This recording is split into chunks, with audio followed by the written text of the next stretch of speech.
खारगे जी, सोनिया गांधी जी, भूपेश बघेल जी, केसी वेणुगोपाल जी,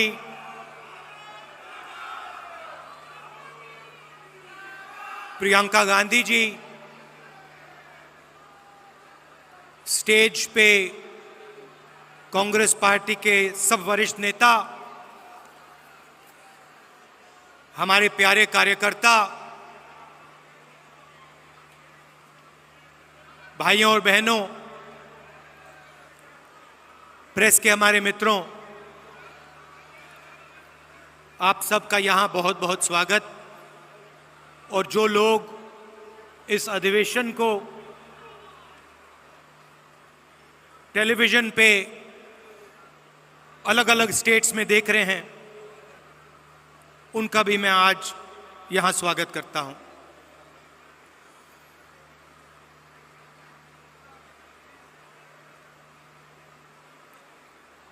चार महीने कन्याकुमारी से श्रीनगर तक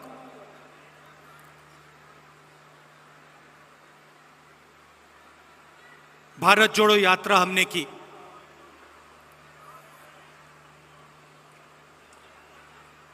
वीडियो में आपने मेरा चेहरा देखा, मगर हमारे साथ लाखों लोग चले थे। हर स्टेट में चले, बारिश में, गर्मी में, बर्फ में, एक साथ हम सब चले।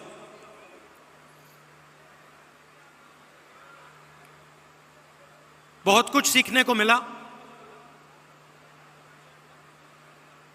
अभी जब मैं वीडियो देख रहा था,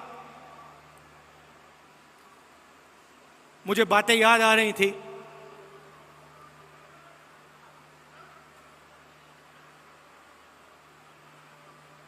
वीडियो में आपने देखा होगा, पंजाब में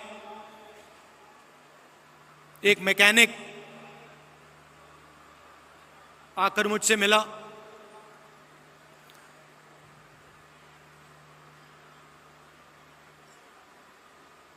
मैंने उसके हाथ पकड़े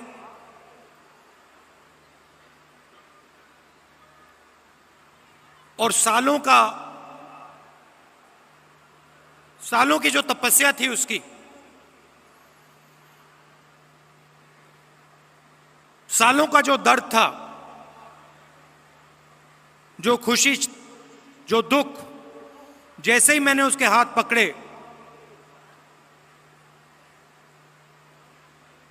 हाथों से मैंने बात पहचानी।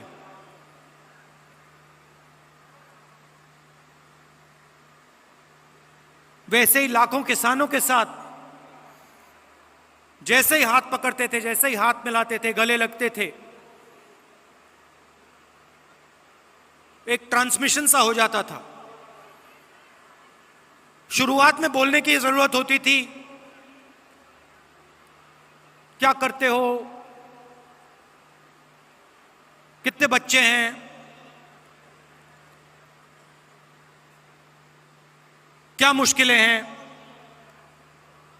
ये एक डेढ़ महीना चला, उसके बाद बोलने की जरूरत नहीं होती थी।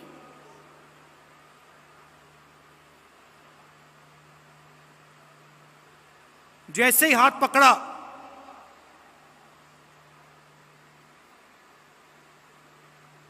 गले लगे, सन्नाटे में एक शब्द नहीं बोला जाता था,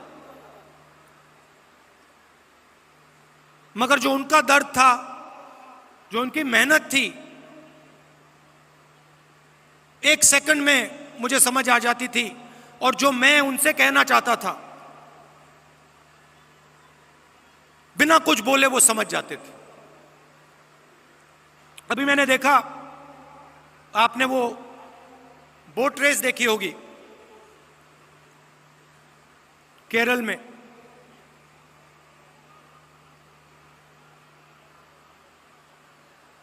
उस समय जब मैं बोट में बैठा था,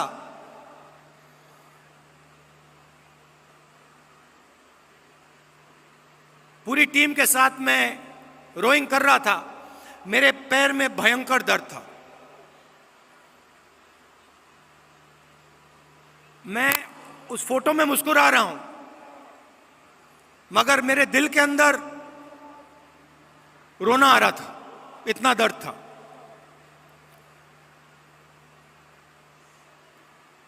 मैंने यात्रा शुरू की, काफी फिट आदमी हूं, 10-12 किलोमीटर ऐसे ही दौड़ लेता हूं। घमंड था, मैंने सोचा था 10-12 किलोमीटर चल लेता हूं तो 20-25 किलोमीटर चलने में क्या बड़ी बात। मेरी माइंड में यह था। पुरानी इंजरी थी, कॉलेज में चोट लगी थी फुटबॉल खेलते हुए, मुझे याद है। मैं दौड़ रहा था, मेरे दोस्त ने पीछे से अड़ंगी मार दी और घुटने में चोट लगी।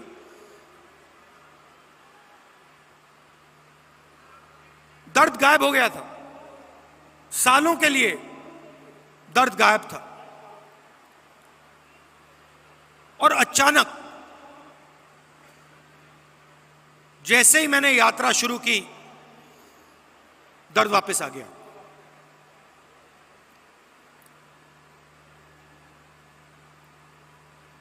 आप मेरे परिवार हो तो मैं कह सकता हूं आपसे, सुबह उठता था, सोचता था कैसे चला जाए, और फिर उसके बाद सोचता था कि भाई 25 किलोमीटर नहीं, 3,500 चलने, केरला की बात है, 3,500 किलोमीटर चलने हैं, कैसे चलूंगा।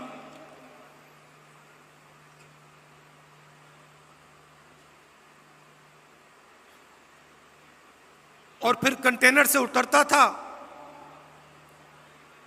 चलना शुरू करता था, लोगों से मिलता। तो पहले 10-15 दिन में, जिसको आप अहंकार कह सकते हो, घमंड कह सकते हो, वो सारा गायब हो गया।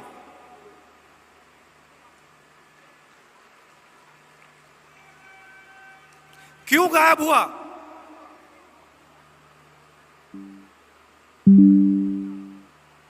क्योंकि भारत माता ने मुझे मैसेज दिया,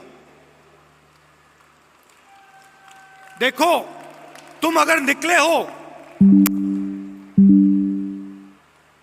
अगर कन्याकुमारी से कश्मीर चलने निकले हो,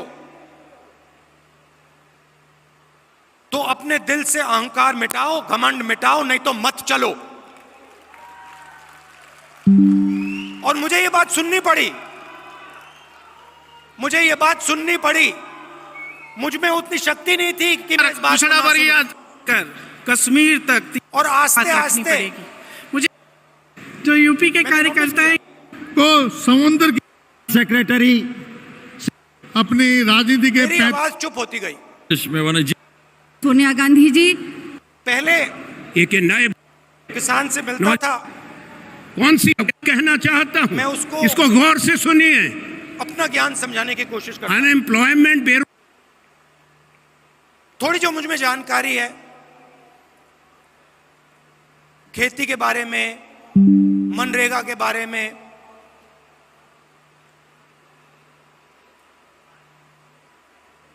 फर्टिलाइजर के बारे में मैं कहने की कोशिश करता था।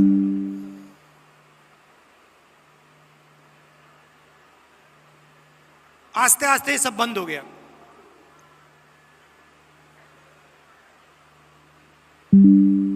शांति सी आ गई।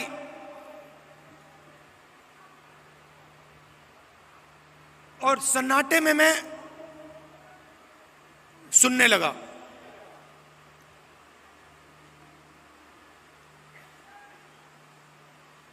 ये आस्ते आस्ते आस्ते आस्ते ये बदलाव आया। और जब मैं जम्मू कश्मीर पहुंचा,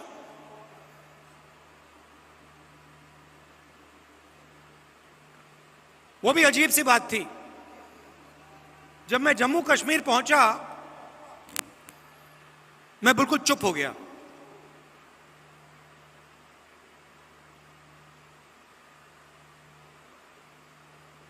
कह लो जैसे मेडिटेशन करता है प्रियंका और मैं, विपासना करते हैं, वैसी बात हो गई कि बिल्कुल चुप हो गया मैं।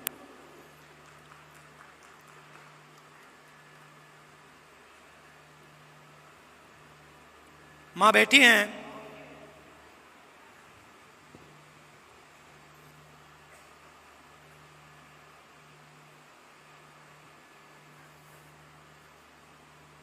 मैं छोटा सा था, 1977 की बात है।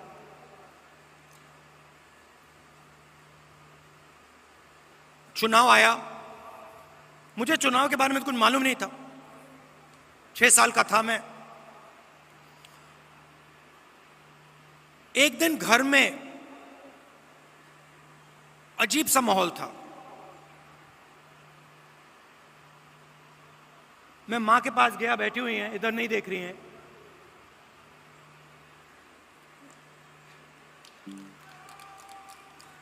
मां के पास गया, मैंने मां से पूछा मम्मी क्या हुआ? और मां कहती हैं हम घर छोड़ रहे हैं। तब तक मैं सोचता था कि वो घर हमारा था। तो मैंने मां से पूछा, मां हम अपने घर को क्यों छोड़ रहे हैं?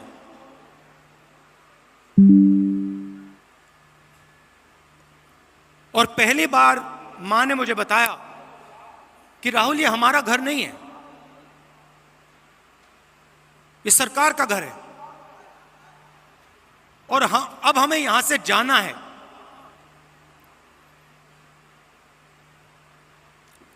मैंने मां से पूछा, मां कहां जाना है? कहती है नहीं मालूम।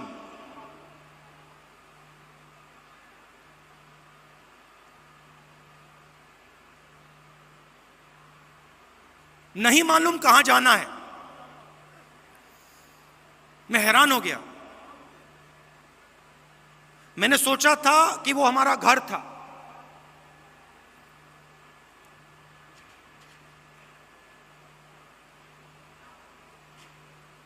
बावन साल हो गए,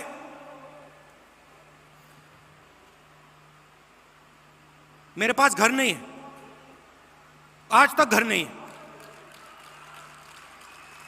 और हमारे परिवार का जो घर है वो इलाहाबाद में है, वो भी हमारा घर नहीं है। तो जो घर होता है उसके साथ मेरा बड़ा अजीब सा रिश्ता है। मैं 12 तुगलक लेन में रहता हूं, मगर मेरे लिए वो घर नहीं है। तो जब मैं निकला,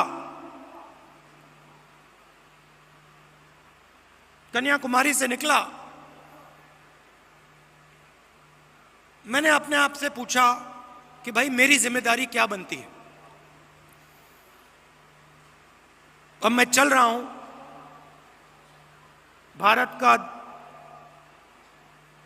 दर्शन करने निकला हूं, भारत को समझने के लिए निकला हूं। हजारों लाखों लोग चल रहे हैं, भीड़ है, मेरी क्या जिम्मेदारी है?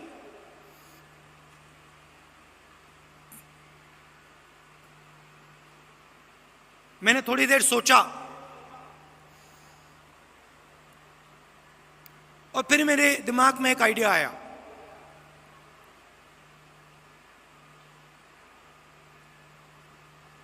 मेरे ऑफिस के लोगों को मैंने बुलाया जो मेरे साथ थे,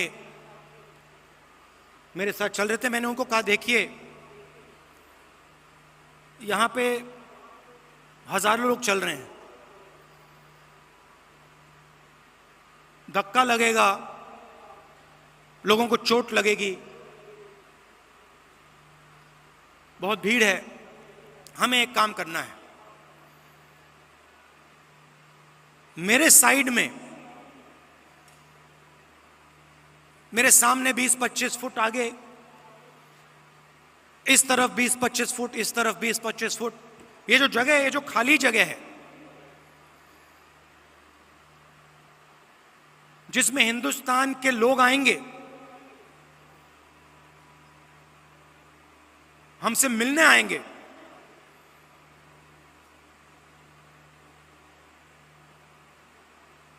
अगले 4 महीने के लिए वो हमारा घर है।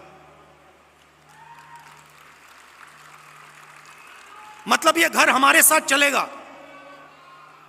सुबह 6 बजे से शाम 7 बजे तक ये घर हमारे साथ चलेगा।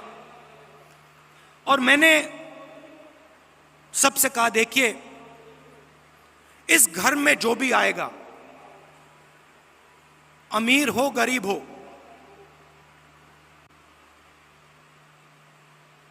बुजुर्ग हो युवा हो बच्चा हो, किसी भी धर्म का हो, किसी भी स्टेट का हो, हिंदुस्तान से बाहर का हो, जानवर हो, उसको यह लगना चाहिए कि मैं आज अपने घर आया हूं।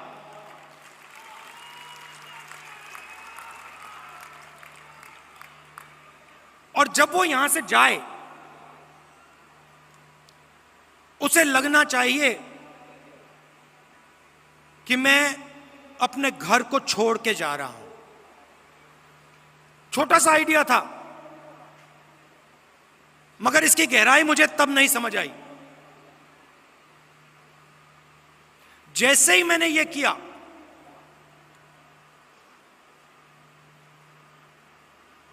जिस दिन मैंने यह किया, उस दिन यात्रा बदल गई, जादू से बदल गई।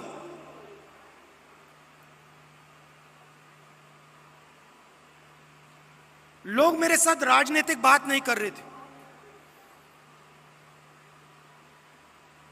मैंने क्या क्या सुना है मैं आपको बता भी नहीं सकता हूं।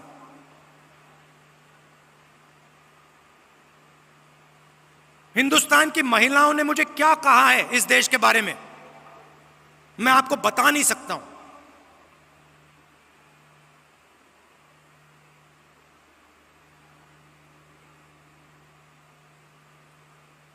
युवाओं के दिल में डर क्या है, कैसा है, मैं आपको बता नहीं सकता, समझा नहीं सकता। कह सकता हूं मगर बता समझा नहीं सकता हूं।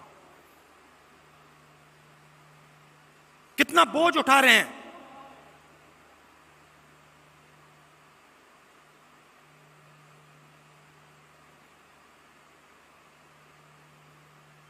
तो बिल्कुल रिश्ता बदल गया। एक उदाहरण देता हूं, पता नहीं आपने शायद नहीं देखा। चल रहे थे हम सुबह सुबह,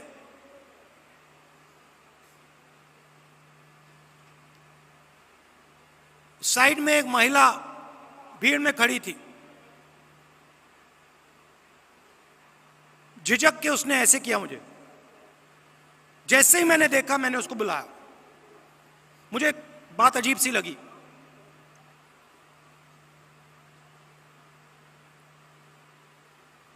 मेरे पास आई, मैंने हाथ पकड़ा, मुझे एकदम मालूम पड़ गया कि कुछ ना कुछ गलत है। जैसे मैं प्रियंका का हाथ पकड़ता हूं वैसे मैंने उसका हाथ पकड़ा था, कोई फर्क नहीं। मैंने सोचा उस समय सोचा ये मेरी बहन नहीं है, ये मैं क्या कर रहा हूं? जो मेरा प्यार मेरी बहन के लिए है मैं इसको कैसे दे रहा हूं? अजीब सा लगा।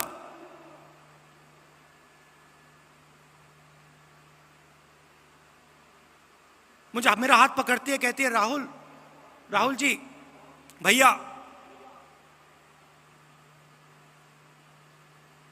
मैं आपसे मिलने आई हूं।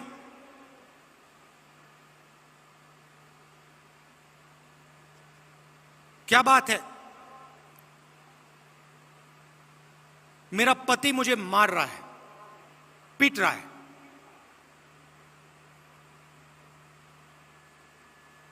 मैंने कहा कब?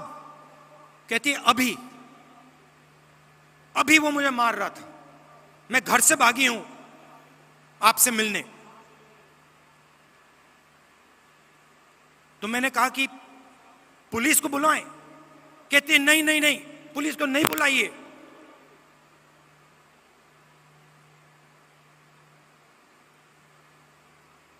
फिर मुझे कहती है अब मैं जा रही हूं वापस, फिर से पिटने जा रही हूं। मगर मैं आपको सिर्फ यह बताना चाहती थी कि मेरे साथ क्या हो रहा है। ये महिला अकेली नहीं है, ऐसी लाखों करोड़ों महिलाएं इस देश में। तो ये सब मुझे सुनने को मिला और इस घर को हम आस्ते आस्ते आस्ते जम्मू कश्मीर तक ले गए।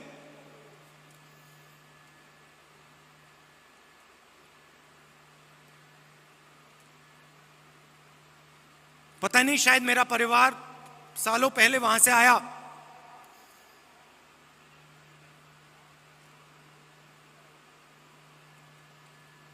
मैंने सोचा कि अजीब सी बात है, कन्याकुमारी से कश्मीर तक मैं ये इस छोटे से घर को ले जा रहा हूं और यहां मुझे लग रहा है कि मैं वापस अपने घर जा रहा हूं।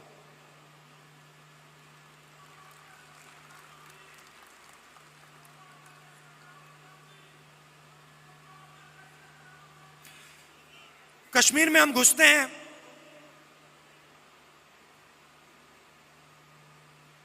वैली से पहले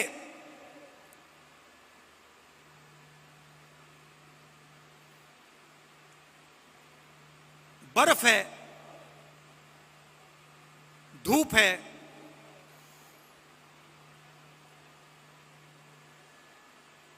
जैसे आज, और हजारों लोग हमारे साथ चल रहे हैं।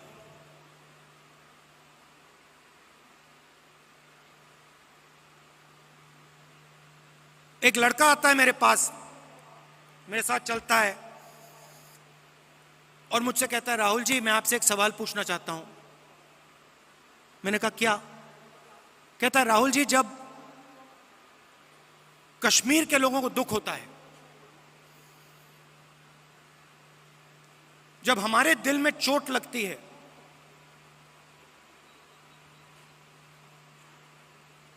तो बाकी हिंदुस्तान के लोगों को खुशी क्यों होती है?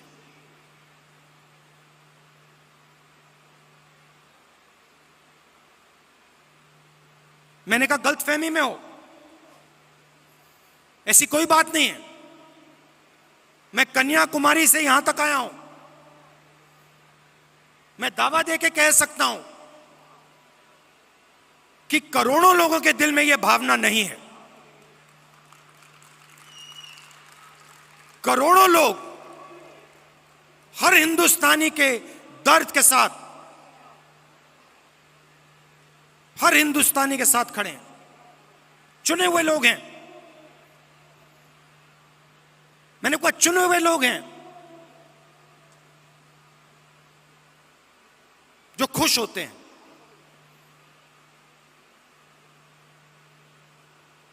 हजारों में होंगे, मगर हिंदुस्तान में करोड़ों लोग हैं। मेरी आंख में आंख मिलाता है, कहता है राहुल जी आज आपने मुझे बहुत खुश कर दिया, आपने मुझे बहुत खुश कर दिया।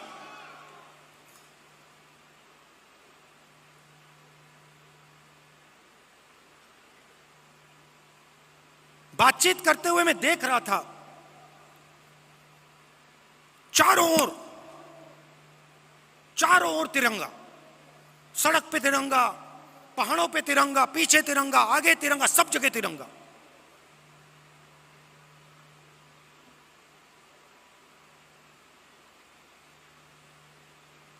फिर हम वैली में घुसे। वैली में घुसते हैं,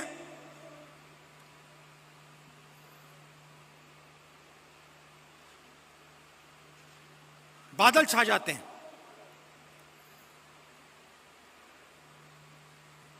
धूप गायब हो जाती है, और जैसे ही हम घुसते हैं, पुलिस वालों ने हमें कहा था कि 2000 लोग आएंगे। मेरे सिक्योरिटी वालों ने सोचा था 2000 लोग आएंगे। जैसे ही हम घुसते हैं, वहां पे 40,000 लोग खड़े हैं।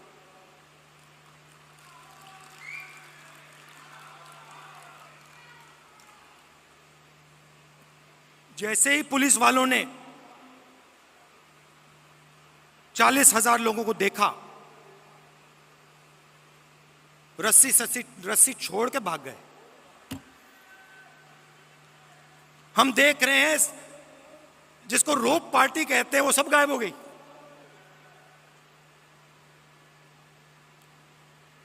सब गायब हो गई।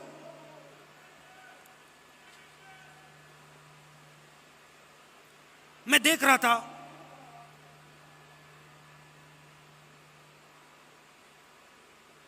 हिंदुस्तान के सबसे टेररिस्ट इन्फेस्टेड जिले में जहां भी आप देखो, तिरंगा तिरंगा तिरंगा तिरंगा तिरंगा, सब जगह। कौन उठाए थे तिरंगा? हमारे पास सिर्फ 125 यात्री थे। कश्मीर के लोग तिरंगा उठाए थे। एक ने नहीं उठाया था, हजारों ने उठा रखा था। और यही कहानी पूरे कश्मीर में, अनंतनाग, पुलवामा, जिसको टेररिस्ट इन्फेक्टेड डिस्ट्रिक्ट कहा जाता है, हर डिस्ट्रिक्ट में पहाड़ों पे, सड़क पे, आगे पीछे तिरंगा। किसके हाथ में? कश्मीरी युवाओं के हाथ में।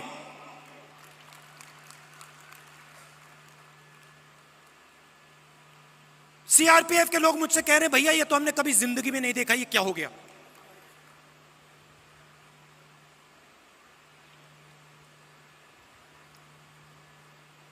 फिर मैं आया,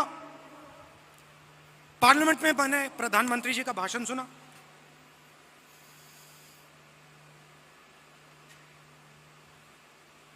कहते हैं कि मैंने भी जाके लाल चौक में तिरंगा फहराया था।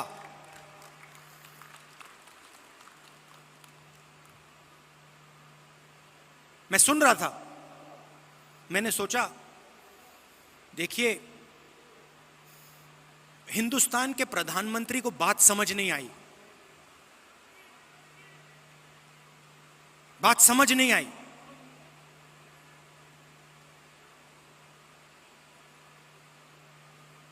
नरेंद्र मोदी जी ने बीजेपी के 15-20 लोगों के साथ जाकर लाल चौक पे तिरंगा फहराया। भारत जोड़ो यात्रा ने लाखों कश्मीरी युवाओं के हाथ से तिरंगा फहराया।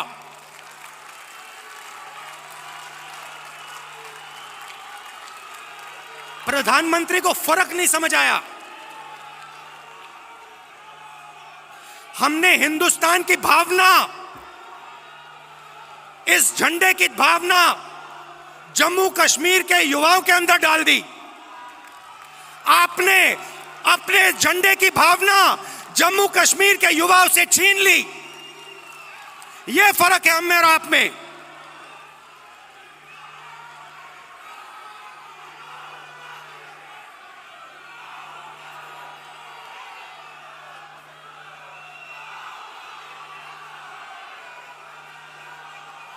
ये जो झंडा है, ये जो तिरंगा है, ये दिल की भावना है, ये दिल के अंदर से आती है। हमने इस भावना को कश्मीर के युवाओं के दिल के अंदर जगाया। हमने उनसे नहीं कहा कि भैया तुम्हें तिरंगा लहराना है, तुम्हें तिरंगा उठा के चलना है, नहीं, किसी से नहीं कहा। अपने आप आए, हजारों लाखों आए और अपने हाथ में तिरंगा उठा के चले। क्यों चले? मैं आपको बताता हूं। कश्मीरी युवा ने मुझे कहा, मुझे कहता है राहुल जी आज मैं आपके साथ तिरंगा लिए चल रहा हूं। जानते हो क्यों? मैंने कहा क्यों? कहते क्योंकि आपने हम पर और मुझ पर भरोसा किया है। आपने अपना दिल हमारे लिए खोला है और हम अपना दिल आपके लिए खोलेंगे।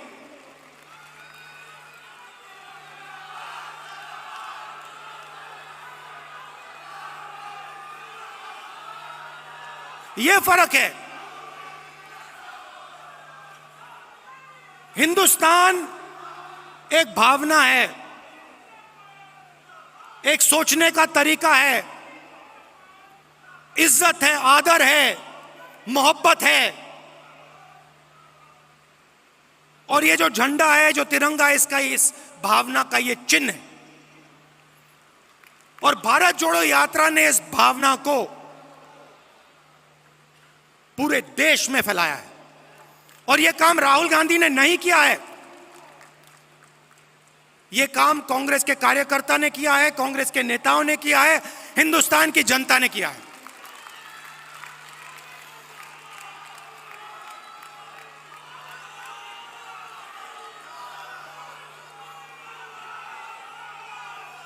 अब देखिए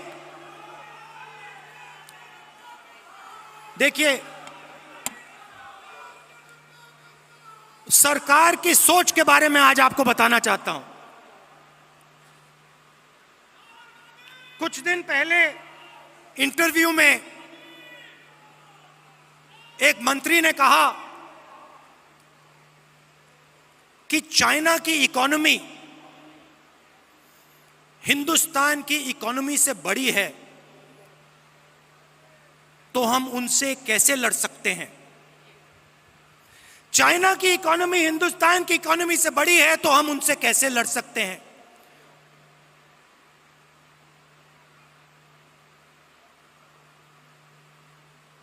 जब अंग्रेज हम पर राज करते थे, क्या उनकी इकोनॉमी हमारी इकोनॉमी से छोटी थी?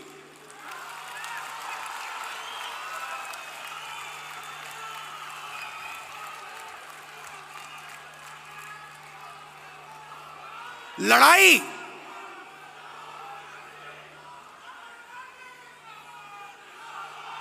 इसका मतलब जो आपसे शक्तिमान है उससे आप लड़ो ही मत, जो आपसे कमजोर है उसी से लड़ो।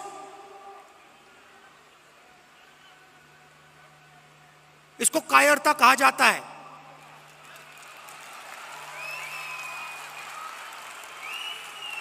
सावरकर की विचारधारा अगर जो आपके सामने आपसे तगड़ा है, मजबूत है, तो उसके सामने अपना सिर झुका दो, मत्था टेक दो। हिंदुस्तान के मंत्री कह रहे हैं, हिंदुस्तान का मंत्री चाइना से कह रहा है कि आपकी इकोनॉमी हमसे बड़ी है, तो हम आपके सामने खड़े नहीं हो सकते हैं। इसको क्या नेशनलिज्म कहते हैं? इसको देशभक्ति कहते हैं क्या? ये कौन सी देशभक्ति है? ये कौन सी देशभक्ति है? जो आपसे कमजोर है उसको आप मारो, और जो आपसे मजबूत है उसके सामने आप झुक जाओ। शब्द है इसके लिए। महात्मा गांधी कहते थे, सत्याग्रह की बात करते थे। सत्याग्रह का मतलब, सत्याग्रह का मतलब सत्ता के रास्ते को कभी मत छोड़ो, सॉरी, सत्य के रास्ते को कभी मत छोड़ो। इनके लिए एक नया शब्द है आरएसएस बीजेपी वालों के लिए, हम है सत्याग्राही, वो है सत्ताग्राही। ये सत्ता के लिए कुछ भी कर लेंगे, ये किसी से भी मिल जाएंगे, किसी के सामने झुक जाएंगे सत्ता के लिए। ये इनकी सच्चाई है। आखिरी बात, और मुझे बात समझ नहीं आई, पार्लियामेंट हाउस में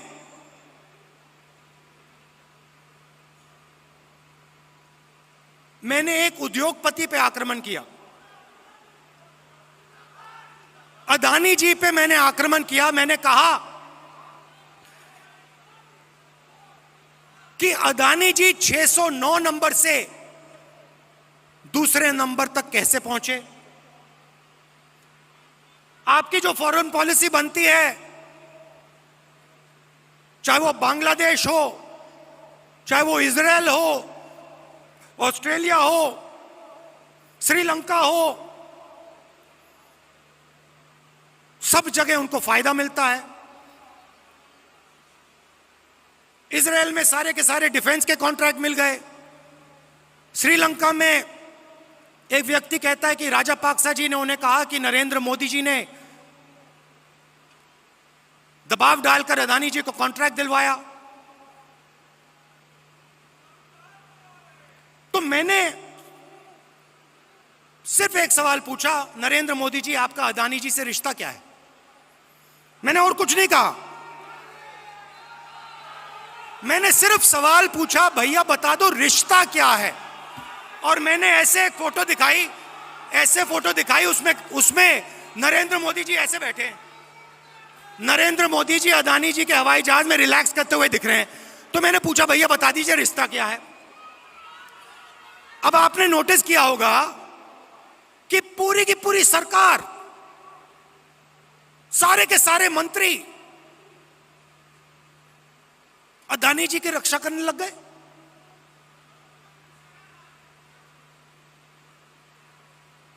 अदानी जी की रक्षा करने लग गए। कहते हैं जो अदानी जी पे आक्रमण करता है वो देशद्रोही है। मतलब अदानी जी देश के सबसे बड़े देशभक्त बन गए। और बीजेपी और आरएसएस इस व्यक्ति की रक्षा कर रही है। सवाल यह उठता है, रक्षा क्यों कर रही है? क्या है इस अदानी में जो बीजेपी और आरएसएस को, सब मंत्रियों को इसकी रक्षा करने की जरूरत पड़ रही है? नहीं, सुनिए, और सबसे बड़ा सवाल ये जो शेल कंपनीज हैं,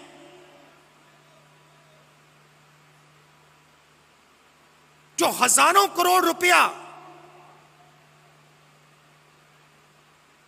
हिंदुस्तान भेज रही हैं, ये किसकी हैं? आपने वो, इसमें किसका पैसा है?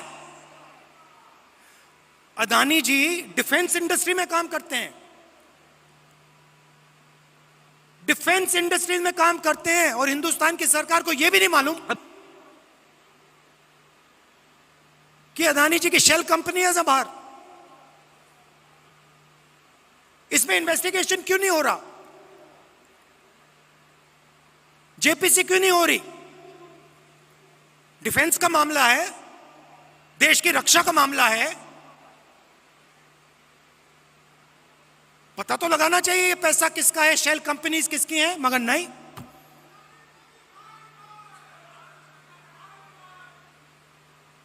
तो ये बहुत बड़ा सवाल है। एलआईसी का इन्वेस्टमेंट है, उनका नुकसान हुआ है। ऑस्ट्रेलिया में फोटो दिखती है, नरेंद्र मोदी जी बैठे हैं, स्टेट बैंक चेयरमैन बैठे हैं, वहां के चीफ मिनिस्टर बैठे हैं, अदानी जी बैठे हैं एक मेज पर। स्टेट बैंक $1 बिलियन का लोन दे रहा है। नरेंद्र मोदी जी उस मेज पे क्यों बैठे हैं? क्या लेना देना नरेंद्र मोदी जी का स्टेट बैंक और अदानी के बीच में? क्या लेना देना? तो ये सवाल हैं, और ये सवाल मैंने पूछे, नरेंद्र मोदी जी से पूछे, बहुत सीधा जवाब था, कोई रिश्ता नहीं है। सिंपल सा जवाब था। अभी मैंने देखा, हमने पूछा रिश्ता क्या है, नरेंद्र मोदी जी कह सकते थे कोई रिश्ता नहीं।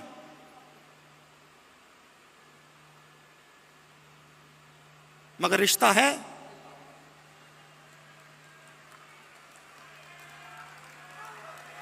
रिश्ता है। भाइयों और बहनों,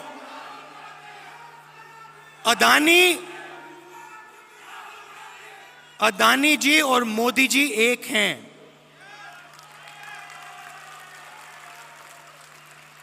एक हैं। और देश का पूरा धन एक व्यक्ति के हाथ में जा रहा है। Airport, ports, defence, infrastructure, storage, agricultural storage, सेब, हिमाचल प्रदेश में सेब, कश्मीर में सेब, पूरा का पूरा धन एक व्यक्ति के हाथ में जा रहा है। और जब हम प्रधानमंत्री से पूछते हैं ये 609 से 2 कैसे पहुंचा, बस ये बता दीजिए रिश्ता क्या है, हमारी पूरी की पूरी स्पीच एक्सपंज हो जाती है। खारगे जी की पूरी स्पीच एक्सपंज हो जाती है। अदानी जी के बारे में हिंदुस्तान के पार्लियामेंट हाउस में सवाल नहीं पूछा जा सकता है। हम पूछेंगे, एक बार नहीं, हजारों बार पूछेंगे, रुकेंगे नहीं। जब तक सच्चाई नहीं निकलेगी, अदानी जी की सच्चाई नहीं निकलेगी, तब तक हम नहीं रुकेंगे।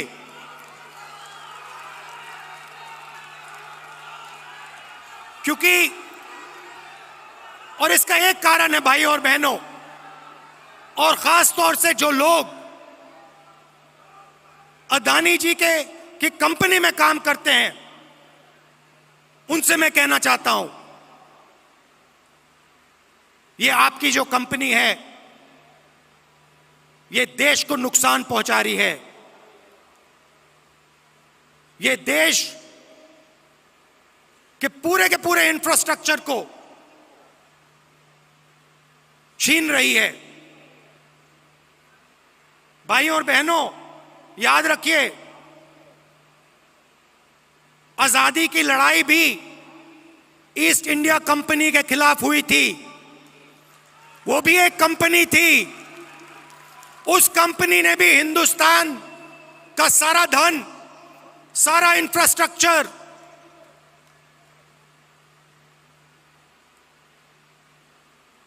पोर्ट्स, सारा का सारा उठा लिया था। इतिहास रिपीट हो रहा है। इतिहास रिपीट हो रहा है। ये देश के खिलाफ काम हो रहा है, और अगर देश के खिलाफ काम होगा तो कांग्रेस पार्टी खड़ी हो जाएगी, लड़ जाएगी।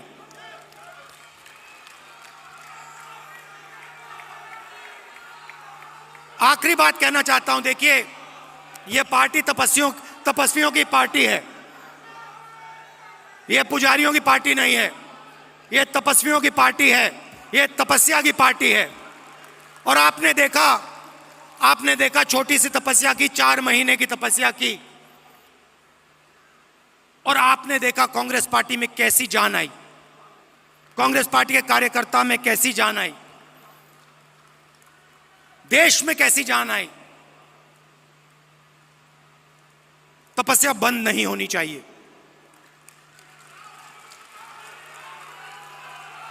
तपस्या बंद नहीं होनी चाहिए। प्रोग्राम चलना चाहिए, तपस्या का प्रोग्राम होना चाहिए, उसमें हर कांग्रेस के कार्यकर्ता को शामिल होना चाहिए, हर नेता को शामिल होना चाहिए। उस प्रोग्राम में दर्द लगना चाहिए, मुश्किल होनी चाहिए, पसीना निकलना चाहिए, चोट लगनी चाहिए। खारगे जी कांग्रेस के प्रेसिडेंट हैं, सीनियर नेता बैठे हैं, तपस्या का प्रोग्राम बनाइए।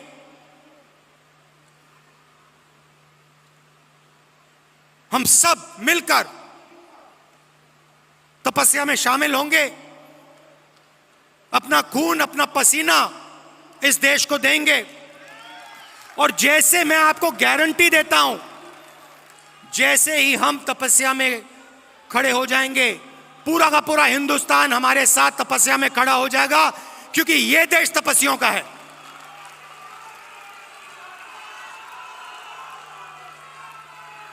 तो प्रोग्राम बनाइए, खारगे जी प्रोग्राम बनाइए, आपकी पूरी की पूरी टीम, जिसमें मैं शामिल हूं, कांग्रेस के सब नेता शामिल हैं, हर एक कार्यकर्ता शामिल है, देश की जनता शामिल है। उस प्रोग्राम को हम चलाएंगे, तपस्या करेंगे, अपना खून पसीना देंगे। बहुत बहुत धन्यवाद। जय हिंद, नमस्कार।